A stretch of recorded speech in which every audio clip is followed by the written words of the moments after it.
Aujourd'hui, plus d'1 milliard de personnes dans le monde vivent dans des zones de conflit.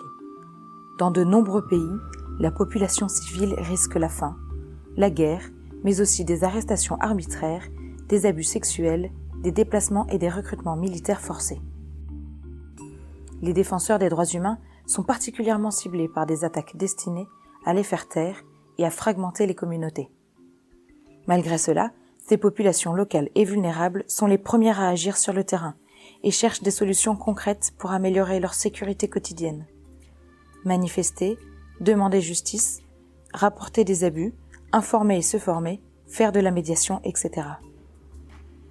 Cependant, ce travail et la défense de leurs droits au niveau local restent souvent invisibles aux yeux de la communauté internationale.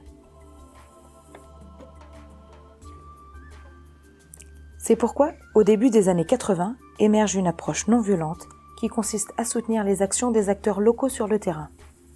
C'est l'intervention civile de paix.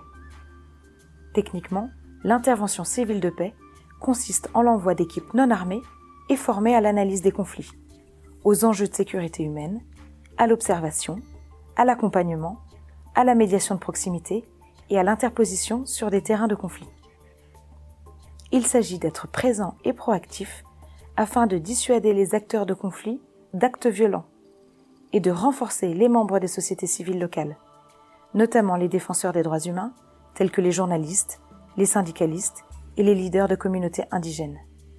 Attention, le travail des équipes ICP n'est ni humanitaire, ni militaire. Les équipes n'apportent aucune ressource matérielle dans les zones de conflit dans lesquelles elles interviennent et ne portent pas d'armes, pas même pour se défendre.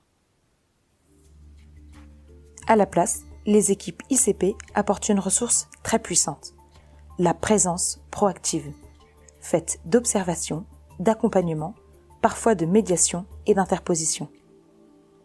La présence est néanmoins une ressource complexe, manipulable. Comme toute ressource, elle doit être travaillée avec précaution pour participer à la transformation positive du conflit. Chaque déplacement doit être préparé en amont, en coopération avec les acteurs locaux. La situation doit être analysée, les acteurs armés informés, la sécurité évaluée, l'impact de l'accompagnement anticipé. Il est essentiel pour cela que les intervenants soient formés aux enjeux de la sécurité humaine, mais aussi aux techniques de l'ICP, et bien au fait sur leur contexte d'intervention.